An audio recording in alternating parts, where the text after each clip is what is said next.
केम छो? आप में से कितने लोग ये चाहते हैं कि आज का ये सेशन गुजराती में हो? आप चाहते हैं? क्या नाम है आपका? तो हरीश भाई आप ही कर लो। मुझे जितनी गुजराती आती थी मैं ऑलरेडी बोल चुका हूं। केम छो मजामा, बस। तो आज का ये सेशन शुरू करने से पहले मुझे यहां स्टेज पर 4 वॉलंटियर्स चाहिए। 1 मिनट, शांत गदाधारी भीम, शांत। पहले पूरा सुन लो कि करना क्या है। आपको 1 मिनट का टाइम मिलेगा और उस 1 मिनट के अंदर अंदर आपको कुछ भी बोल करके, कुछ भी अजीब अजीब सी हरकतें करके यहाँ पर जो ऑडियंस बैठी है उसको हंसाना है, उनको हंसाना है। अब हाथ उतना ही है, थोड़े कम हुए हैं? हाँ, काफी कम हो गए। भीम ने अपनी गदा डाल दी, बस हो गया काम। आगे और सुन लो, अभी यहाँ पे खत्म नहीं हुआ खेल। आपको यहाँ पर आकर के हंसाना है और एक छोटी सी कंडीशन है उसके अंदर कि आपको कोई संता बनता का जोक नहीं सुनाना, कोई भी जोक नहीं सुनाना, किसी दूसरे का मजाक नहीं उड़ाना, खुद का मजाक उड़ाना है। खुद के फेलियर्स का, खुद की वीकनेसेस का मजाक उड़ाना है यहां पर स्टेज पर आकर के। और उन चारों में से जिसने भी सबसे ज्यादा हंसाया, यहां पर जो लोग बैठे हैं उनको, उसको एक ट्रॉफी मिलेगी।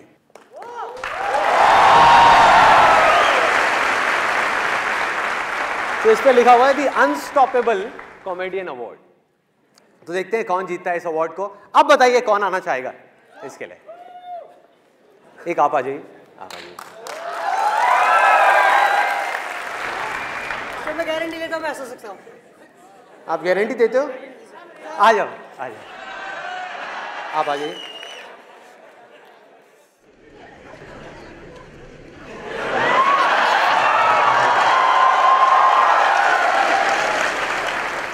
ये मेरा डिवोर्स कराएगी।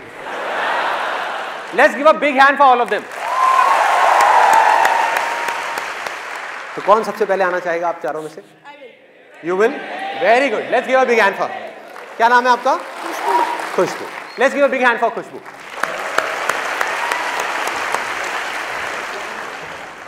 खुशबू क्या करते हैं आप? I am housewife for now. Okay. My husband is also. तो आपके हाउस से शादी हुई है? आपके हस्बैंड बैठे हैं यहाँ पर? कहाँ पर है? Actually he also wanted to come. तो आप तो खुश हो रहे होंगे आज फॉर अ चेंज। आपका मजाक नहीं उड़ने वाला, इन्होंने अपना मजाक उड़ाया। रोज घर में आपका ही मजाक उड़ता होगा। जैसे मेरी वाइफ मेरा बड़ा मजाक उड़ाती है, कहती है ये आसान है तो ठीक है, ये क्या होता है? कहती है ये क्या है? शाहरुख खान हो? कौन हो भाई? तो आज आपको इनका नहीं अपना मजाक उड़ाना है, ठीक है?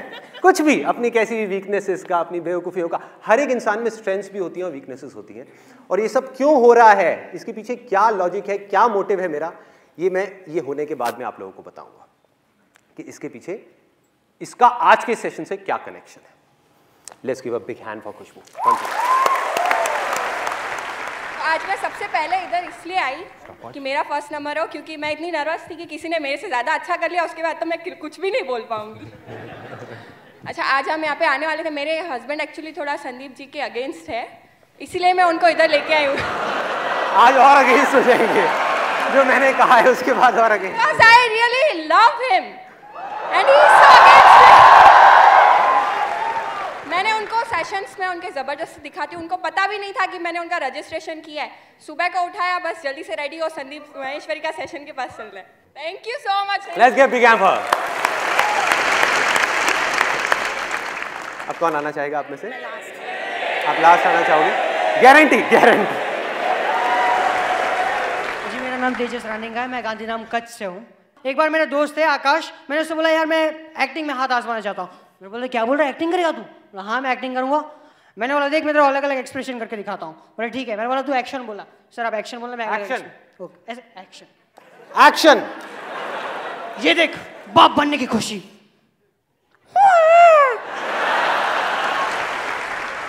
एक और सैड सीन। एक्शन बोलना यार, एक्शन बोल। एक्शन यार, एक्शन। सॉरी भाई, सॉरी। ये देख माँ के जाने का गम, एक्सप्रेशन देखना। ओ जाने वाले क्यों चला गया। बहुत बढ़िया, बहुत बढ़िया। Love you sir. Pack up, spot boy ने पैकअप बोल दिया। अब आप कौन आ रहा है? आप आ रहे हैं, आइए आइए। लाल बटाको, पीलू बटाको, एकदम सीरियस, काळू बटाको, काबर चित्रू बटाको, धोळू बटाको, हसता हसता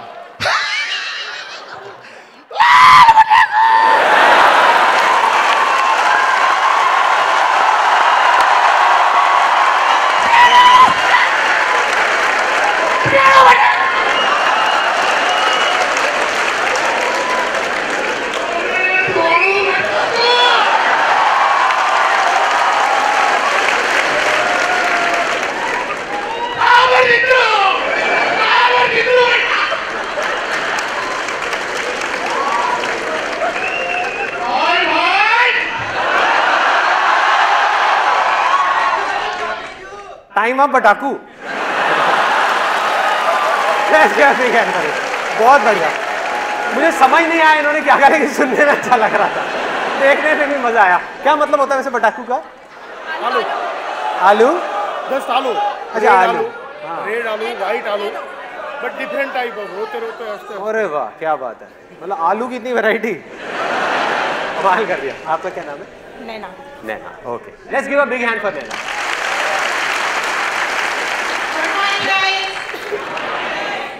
एक्चुअली मैं यहाँ पे आप लोगों को हंसाने के लिए स्टेज पे नहीं आई हूँ, मुझे कोई टॉफी नहीं चाहिए, मैं दूसरे पर्पस के हिसाब से स्टेज पे आई हूँ, so sorry for that, but मैं जो यहाँ पे करने आई हूँ, please help me.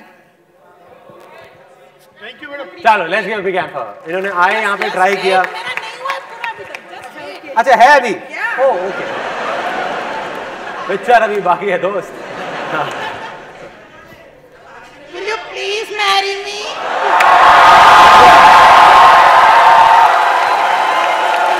Oh, listen, guys. Please. ऐसा है कि मेरा डिवोर्स सिर्फ एक बार हो सकता है, क्योंकि मेरी एक बीवी है, वो ऑलरेडी करवा चुकी है, दूसरा होने की कोई गुंजाइश मैं नहीं है। फाइनल करवा रही हूँ। एक बार हो जाए उसके बाद। आसान है भैया, आसान है। मत हक तो बनती है संदीप जी के साथ।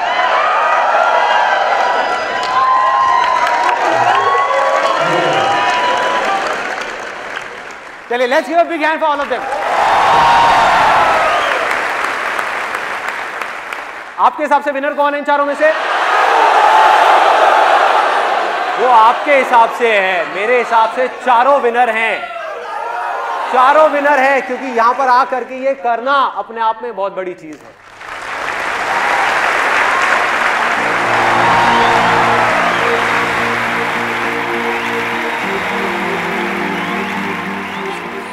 आप डर क्यों रहे इतना? यार पता नहीं अब आप क्या कर दो, पहले आपने प्रपोज कर दिया, फिर हक कर दिया, पता नहीं क्या करोगे, डर तो लगता है ना भाई।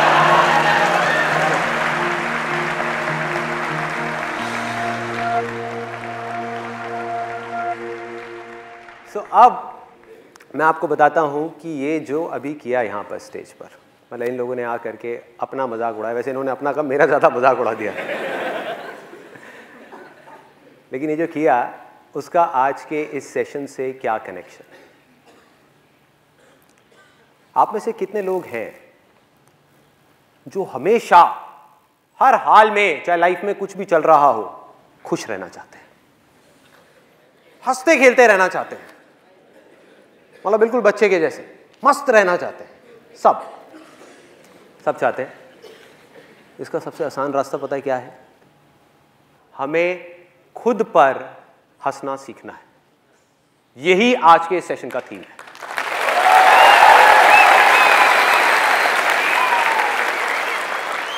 How to learn to laugh at ourselves.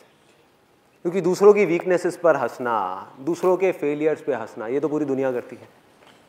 मजा तब है जब हम खुद की वीकनेसेस पर, खुद के फेलियर्स पर दिल खोल करके हंस सके, बिना किसी झिझक के, बिना किसी डर के।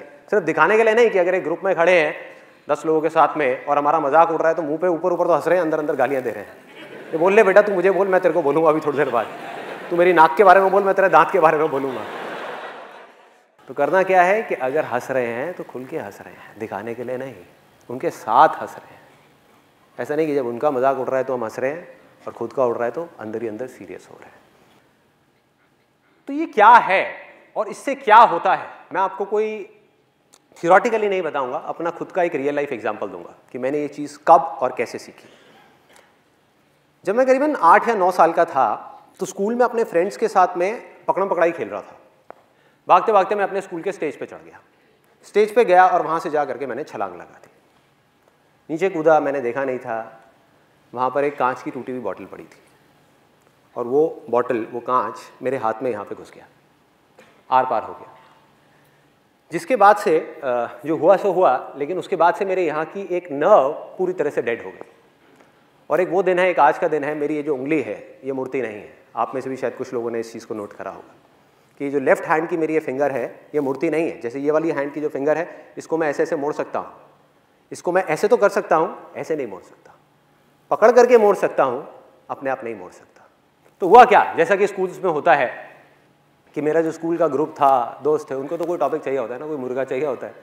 स्कूल में यही होता है सबके साथ में, स्कूल कॉलेज में, कि ग्रुप बना हुआ है, एक को मुर्गा बना लिया और सब उसके पीछे पड़े हुए हैं। तो मेरे स्कूल का मुर्गा मैं था। मेरे स्कूल का जो ग्रुप था उसमें वो मुझे पकड़ते थे। मेरा नाम संदीप से बदल करके मेरे स्कूल में, और ये चीज़ करीबन 12th स्टैंडर्ड तक चली थी, संदीप से बदल करके मेरा नाम हो गया था उंगली। तो वो उंगली आ रहा है, उंगली आ रहा है, उंगली आ रहा है। कोई मुझे उंगली मार बोलता था, कहता यार तेरे से अच्छा तो उंगली मार डाकू था, उसने औरों की उंगलियों को मारा, तूने खुद की उंगली को मार दिया।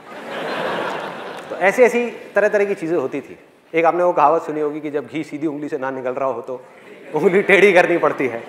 तो ग्रुप में जब खड़े होते थे तो सब आपस में पूछते थे, कहते यार ये संदीप क्या करेगा, घी कैसे निकालेगा, वो तो बेचारा रूखी रोटी खाएगा। तो ऐसी ऐसी चीज़ें होती थी।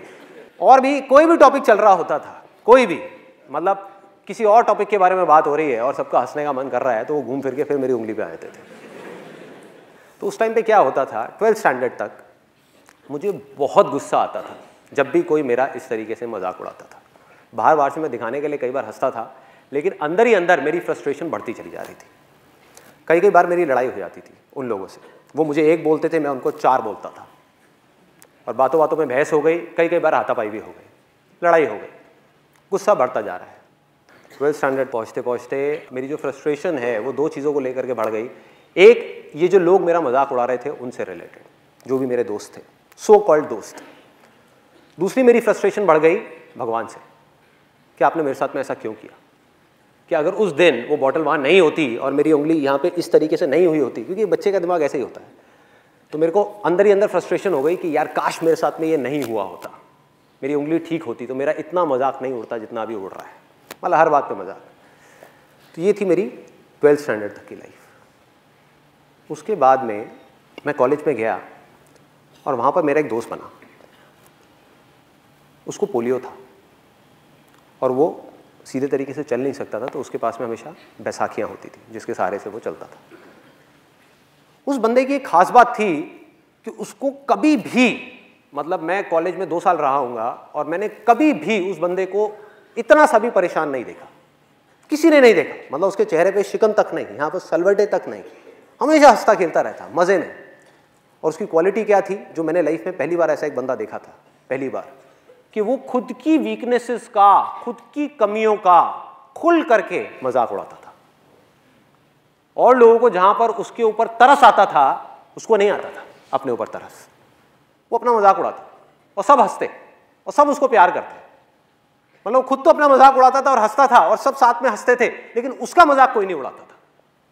तो ये चीज़ मेरे लिए नई थी और मैंने उसको ऑब्जर्व करना शुरू किया, उसके साथ में रहा, उससे इस चीज़ को मैंने सीख लिया। इस क्वालिटी को जो उस बंदे के अंदर थी, मैंने कहा कि नहीं, मुझे भी ऐसा ही बनना है, मुझे इस चीज़ को सीखना है कि खुद पर कैसे हंसा जाता है। और इसको मैंने प्रैक्टिस करना शुरू किया। पहले अपना थोड़ा थोड़ा सा मजाक उड़ाया, ये किया वो किया, अपनी वीकनेसेस का, अपनी उंगली का ही मैंने थोड़ा थोड़ा मजाक उड़ाना शुरू कर दिया, थोड़ा थोड़ा। तो मैं बाहर से कोशिश तो कर रहा था मजाक उड़ाने की, लेकिन अंदर ही अंदर उड़ा नहीं पा रहा था। लेकिन इस चीज़ को प्रैक्टिस करते करते कुछ महीने बाद मैं इस चीज़ में परफेक्ट हो गया। मतलब फिर मुझे बिल्कुल भी झिझक नहीं होती थी। और मैं आपको एक अपना एक बहुत ही एम्बैरेसिंग एक्सपीरियंस बताता हूँ लाइफ का, जो अगर पहले वाला संदीप होता, मतलब कि वो स्कूल वाला संदीप, तो वो बैठ करके रोता चीखता चिल्लाता।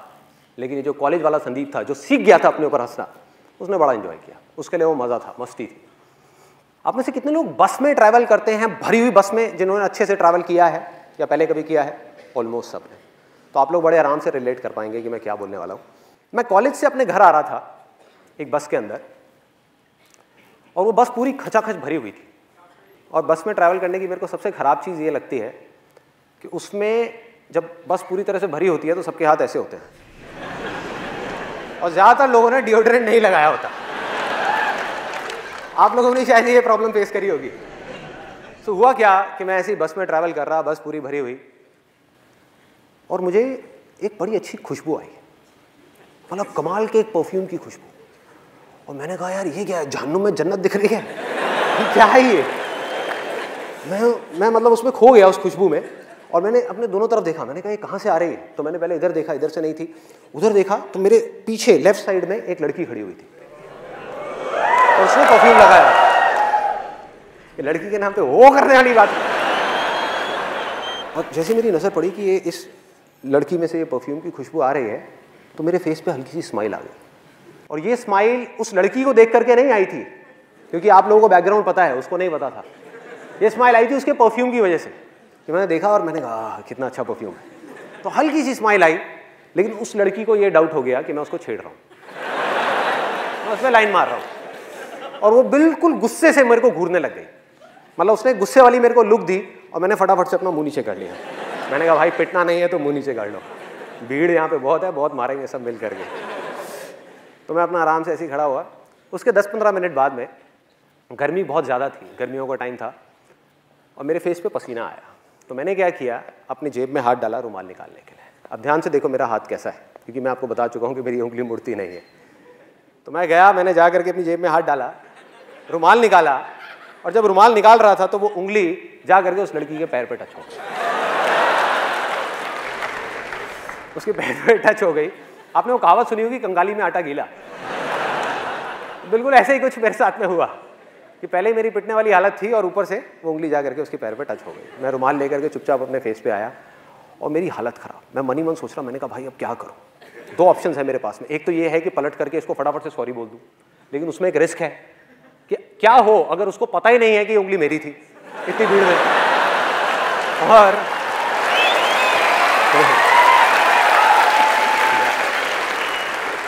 और मैंने बोला तो जबरदस्ती पिटने वाला सीन क्रिएट हो जाएगा।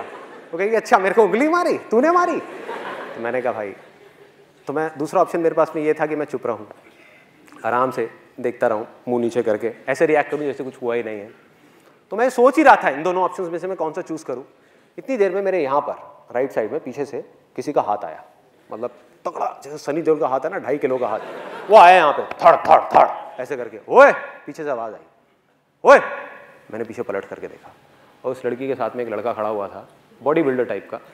अभी मुझे याद है उसने ब्लड रेड कलर की टाइट फिट टी शर्ट पहनी हुई थी, और उसके जो डोले थे, मतलब कि उसकी बाइसेप्स, वो ऑलमोस्ट उस टी शर्ट को फाड़ने वाली थी।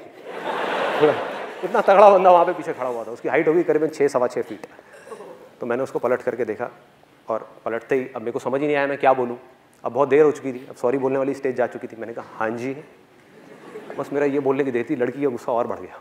कहती हाँ जी, मैं तुझे बताऊँ हाँ जी। एक तो मुझे पहले देख करके हंसता है, उसके बाद में टच करता है, और फिर पलट करके कहता है हाँ जी। तो उल्टा पड़ गया मेरे ऊपर, मतलब जैसे ही मैंने उसको बोला। फिर मैंने उसको समझाया, मैंने कहा जी I am very very sorry. अब मैं आपको किस तरीके से समझाऊं, आप देखो ये जो मेरी 2 उंगलियां हैं, आप देखो इन दोनों की शेप्स में आपको साफ फर्क पता लग जाएगा। मेरी जो उंगली है मुड़ती नहीं है, मैंने जानबूझ करके नहीं किया, गलती से हो गया है। तो उसके बाद में उस लड़के ने बड़ा कमाल का डायलॉग बोला, जो उसके साथ में था, मुझे नहीं पता वो उसका क्या था, बट उसने बड़ा सही डायलॉग बोला। कहता ओ हीरो। मैं कहा हाँ जी। और क्या बोलूँ? मैं कहा हाँ जी। कहता है मेरा हाथ दिख रहा है, ये भी अगर एक बार पढ़ना शुरू हो जाए ना तो रुकता नहीं है, जैसे तेरी उंगली मुड़ती नहीं है। तो मैंने कहा भाई आज तो तू गया, आज तो पिटाई होनी पक्की है। फिर उसके बाद में मैंने जितनी मैं कोशिश करता चला जा रहा था उतनी ही गड़बड़ होती चली आ रही थी। और ऐसे में गड़बड़ क्या होती है कि यहाँ तक तो ठीक था, मतलब ये जो लड़का था और ये लड़की थी, इसको तो मैं फिर भी किसी तरह से हैंडल कर लेता। लेकिन ऐसे में क्या होता है, जितनी भी भीड़ होती है वो सब लड़की की तरफ हो जाती है। उनको ये लगता है कि सारे लड़के ही बुरे हैं, और कोई समझने को तैयार नहीं, मतलब किसी को पता ही नहीं कि हुआ क्या है। और वहां पर पीछे एक मूंछों वाले अंकल खड़े थे, वो बोलते कहते ओए शर्म नहीं आती तेरे को, तू लड़की को छेड़ता है, भरी बस में लड़की को छेड़ रहा है। मैं पलटा, मैंने उनके हाथ जोड़े, मैं कहा अंकल जी आज तक मैंने अपनी गर्लफ्रेंड को नहीं छेड़ा, मैं इनकी गर्लफ्रेंड को क्या छेड़ा। मतलब मैं समझाने की कोशिश कर रहा हूं, मैंने कहा एक बार देखो तो सही, देखो तो सही। कहते गंदे गंदे इशारे करता है, चल साइड हो चल। मतलब कोई भी अपनी वाइफ की फ्रस्ट्रेशन, अपनी जॉब की फ्रस्ट्रेशन आकर के मेरे पे निकाल रहे हैं, आकर के ले ले धक्के धक्के देते देते। तो कब मुझे धक्के पड़े और कब मैं बस के आगे तक पहुंचा, कब कंडक्टर ने बस रोकी और मैं बस से उतरा, मुझे पता ही नहीं लगा। सब कुछ अपने आप हो गया। धक्के खाते खाते खाते खाते बीच रास्ते में मुझे बस से निकाल दिया। इनफैक्ट मेरा जो कॉलेज का बैग था वो भी बस में रह गया। और मैं उतरा, और उतर करके अगर वो पहले वाला संदीप होता, वो स्कूल टाइम वाला, तो वो क्या करता, वो रोता। वो जा करके उस भगवान को बोलता, हे भगवान तूने मेरे साथ में क्या किया, मेरी तो कोई गलती भी नहीं थी, ऐसे पिट गया, ऐसे मेरे कपड़े फट गए, ऐसे ये सब हो गया। यही करता। और दूसरी चीज क्या करता, इस एक्सपीरियंस को, ये जो हुआ मेरे साथ में, इसको एक भयानक सपना समझ करके भूलने की कोशिश करता, ये भूल जाओ। और मजे की बात पता है क्या है, आप जितना भी किसी चीज को भूलने की कोशिश करते हो वो चीज उतनी ही याद आती है। हुआ है आप लोगों के साथ ऐसा? जितनी कोशिश करता वो अंदर ही अंदर मेरे रह जाता, मतलब बाहर नहीं आ पाता कभी भी। लेकिन ये था पहले वाला संदीप, मतलब कि वो स्कूल वाला संदीप जो अपने कॉलेज के फ्रेंड से नहीं मिला था, लेकिन वो मर चुका था। अब था ये कॉलेज वाला संदीप। मैंने क्या किया, वहाँ से उतरा, मैंने कहा यार बैग तो अंदर रह गया है, लेकिन दोबारा पिटने की मेरी हिम्मत नहीं थी। तो मैंने कहा दोबारा जाना तो बस के अंदर ठीक नहीं है। तो साइड में आया, वहाँ पर आ करके एक पानी की रेडी वाला खड़ा हुआ था। गर्मियों के अंदर वहाँ पे पानी की रेडी वाले खड़े होते हैं। उससे बढ़िया सा नींबू पानी बनवाया, नींबू पानी बनवा करके रोड के साइड में बैठा और हंसने लगा, अपने ऊपर ही हंसने लगा। मतलब अकेले में खुद का मजाक उड़ा रहा था और बार बार सोच रहा। मैंने कहा यार मैंने सॉरी क्यों नहीं बोला। और अपने घर गया, वहाँ जा करके अपनी सिस्टर को एक किस्सा सुनाया। मैं कहा देख भाई मेरे साथ में ऐसी ऐसी चीज़ें हुई हैं। सिस्टर भी बहुत हंसी, कहती भैया तू तो बिल्कुल ही बेवकूफ़ है, बिल्कुल ही पागल है, ये क्या ज़रूरत थी ये सब करने की। मैंने कहा मैंने किया थोड़े वैसे ही हो गया, मैं क्या करूँ। उसके बाद मैं अपने उन स्कूल फ्रेंड्स के पास में गया, वही जो मेरा बहुत मजाक उड़ाते थे, उनके पास में गया, उनको भी जा करके अपना पूरा किस्सा सुना दिया। और वो भी बहुत हंसे, कहते हमने सही नाम रखा था तेरा, उंगली देख उंगली करी दी ना तूने। कहते तू बाज नहीं आया, पंगे ले ही लिए ना। मैंने कहा हाँ यार क्या करूँ, मैं ऐसा ही हूँ। तो अब फर्क क्या था, क्योंकि मैं खुद पे हंसना सीख चुका था, उस समय नहीं आता था। तो अब वो लोग जैसे ही मेरा मजाक उड़ाते, पहले वो मुझे एक बोलते मैं उनको दो बोलता, अब वो मुझे एक बोलते मैं खुद के बारे में एक चीज और ऐड कर देता। वो कहते हैं हाँ भाई उंगली। मैंने कहा हाँ यार तुम सही कह रहे हो, सही नाम रखा है तुमने मेरा, मैं हूं ही बेवकूफ, मैं हूं ही पागल।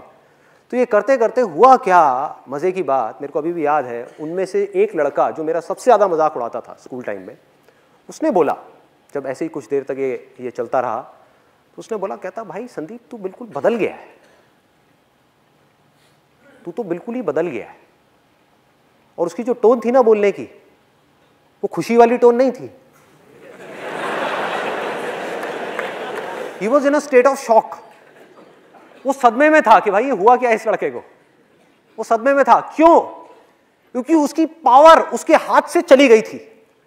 सोचो किसी के हाथ में बहुत ज्यादा पावर हो और वो एकदम से चली जाए रातों रात, तो क्या होगा, वो कैसे रिएक्ट करेगा, वो शॉक में आ जाएगा ना, कहेगा भाई ये क्या हुआ है, ये हो क्या रहा है। क्योंकि उसकी पावर थी क्या, उसकी पावर थी मेरा गुस्सा। मुझे गुस्सा आता था और वो मुझे गुस्सा दिलाता था। मैं चिढ़ता था, वो मुझे चिढ़ाता था। मैंने चिढ़ना बंद कर दिया, अब वो किसको चिढ़ाएगा। सोचो, उसकी पावर गायब, उसके जोक्स फेल, पूरी तरह से फेल। मतलब वो कुछ भी कोशिश करता हो फेल, किसी को हंसी नहीं आती। उसके बाद में जो मैं अपने बारे में बोलता हूं उसमें ज्यादा हंसी आती। तो ये मेरा लाइफ का छोटा सा मैंने आपको एक्सपीरियंस बताया कि किस तरह से अगर हम अपने अंदर एक इतना छोटा सा चेंज लेकर के आ जाए तो किस तरह से हमारी लाइफ एक बिल्कुल ही अलग डायरेक्शन पे निकल जाती है। सोचो मेरे अंदर का गुस्सा मर गया, फ्रस्ट्रेशन गायब हो गई, दुख गायब हो गया, क्योंकि अब मुझे हंसने के लिए किसी और की जरूरत नहीं थी, टीवी देखने की जरूरत नहीं थी, खुद के ऊपर अकेले में बैठ करके हंस सकता था। कितना कुछ मिल गया छोटी सी चीज़ के थ्रू। और आपने भी शायद ये चीज़ नोट करी होगी कि जब मैं स्टेज पर होता हूँ या वैसे भी रियल लाइफ में भी, कि किसी भी तरह का कोई भी जोक क्रैक करने में, चाहे कितने भी लोग बैठे हों, चाहे 10 लोग बैठे हों, चाहे 10,000 लोग बैठे हों, मुझे 1% भी दिक्कत नहीं होती। हुआ क्या है कि आज मुझे अच्छे तरीके से समझ आ चुका है कि मैं चाहे कैसा भी जोक क्रैक करूं यहां पर, कैसा भी, अच्छा हो या बुरा हो, एक चीज गारंटीड है, आप लोगों ने हंसना ही हंसना है।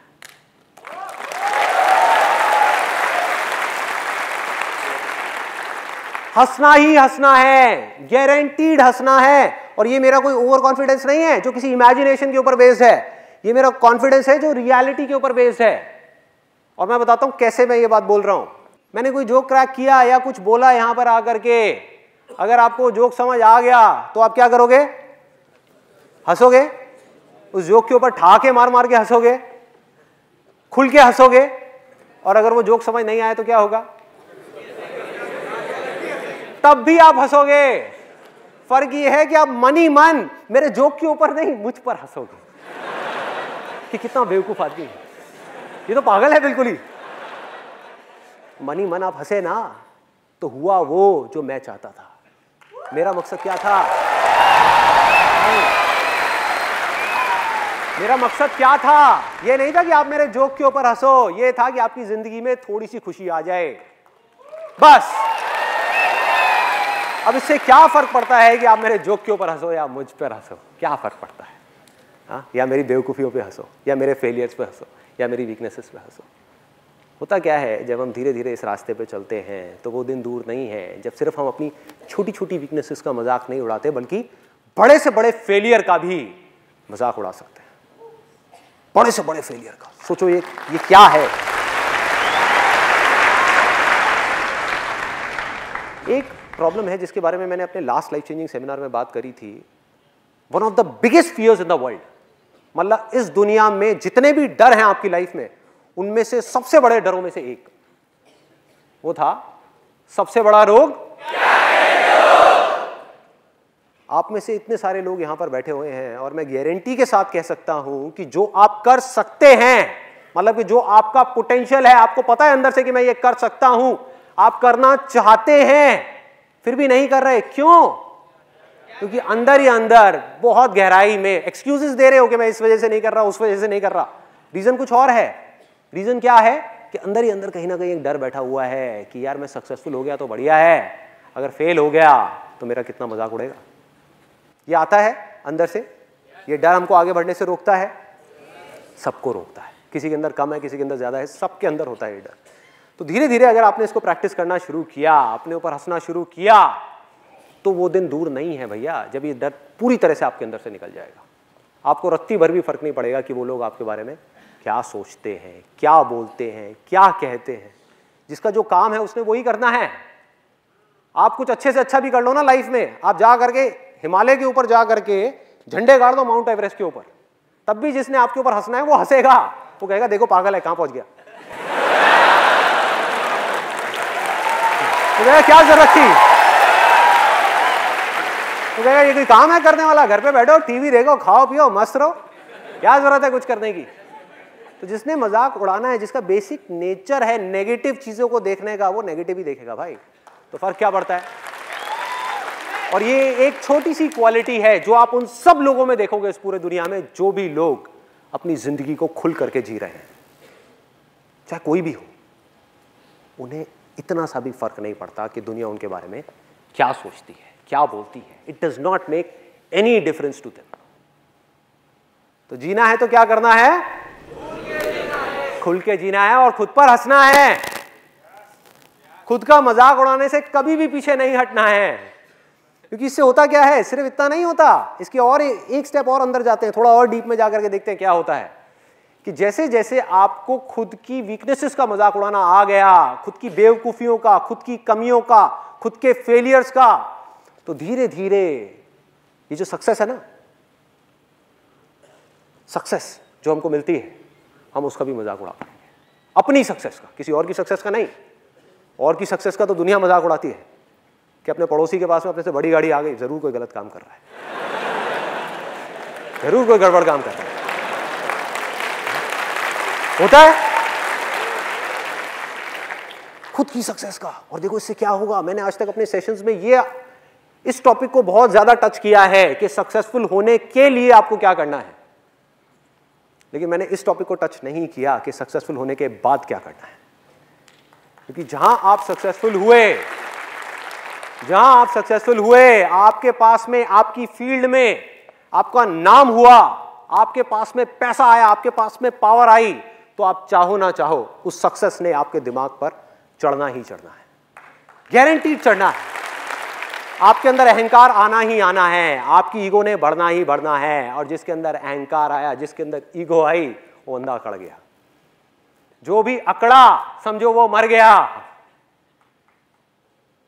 क्या होता है ऐसे लोगों के साथ में, उनके अंदर का बच्चा मर जाता है। जहां ये सक्सेस, जब तक कि ये हमारे पैर की जूती पे है तब तक ठीक है, जहां ये सर पे चढ़ी, गड़बड़ शुरू। आप खुल करके वो कर ही नहीं पाओगे जो आप करना चाहते हो। ईगो बढ़ती चली जाएगी, अकड़ बढ़ती चली जाएगी। पता कैसे लगेगा आपको ये चीज़ हो रही है? जब भी जिंदगी में हंसी छिन जाए, सीरियस हो जाओ, माथे पे सलवटें पड़नी शुरू हो जाएं, अकड़ जाओ, हमेशा अकड़े अकड़े रहो, तो समझ जाओ आप गलत ट्रैक पे जा रहे हो। उस समय वक्त है अपने फेलियर्स का नहीं, अपनी सक्सेस का मजाक उड़ाने का। अरे क्या हो गया तो टेम्पररी है, नाम भी टेम्पररी है, सक्सेस भी टेम्पररी है, और मेरे हाथ की चीज नहीं है। सीरियस होना है तो काम के बारे में सीरियस होना है। जो काम मैं कर रहा हूं उसको पूरी ईमानदारी से करना है। नाम का क्या है? नाम और बदनाम में कितनी देर का फर्क है? कुछ सेकंड्स का। तो इस चीज को लेकर के क्यों सीरियस होना है? सक्सेस को लेकर के क्यों सीरियस होना है? पैसे को लेकर के क्यों सीरियस होना है? इन सब चीजों को लाइटली लेना है। सिर्फ फेलियर्स को नहीं, सक्सेस को भी लाइटली लेना है, और पूरी तरह से आजाद रहना है, पूरी तरह से खुल के जीना है अपनी लाइफ को। मतलब कि बिल्कुल वैसे ही रहना है, कुछ भी हो जाए, कितना भी ऊपर लेवल पे आप पहुंच जाओ, बिल्कुल वैसा ही रहना है जैसा आप तब थे जब आपने अपने करियर की शुरुआत करी थी, जब आप छोटे से बच्चे थे। दिल में वो बच्चा मरना नहीं चाहिए। भागना है, उठना है, गिरना है, फिर चलना है, फिर हंसना है, खिलखिलाना है, रोना है, जो मन कर रहा है अंदर से वो करते चले जाना है। मतलब कि दिमाग होना चाहिए बुद्ध के जैसा, और दिल होना चाहिए एक छोटे से बच्चे के जैसा।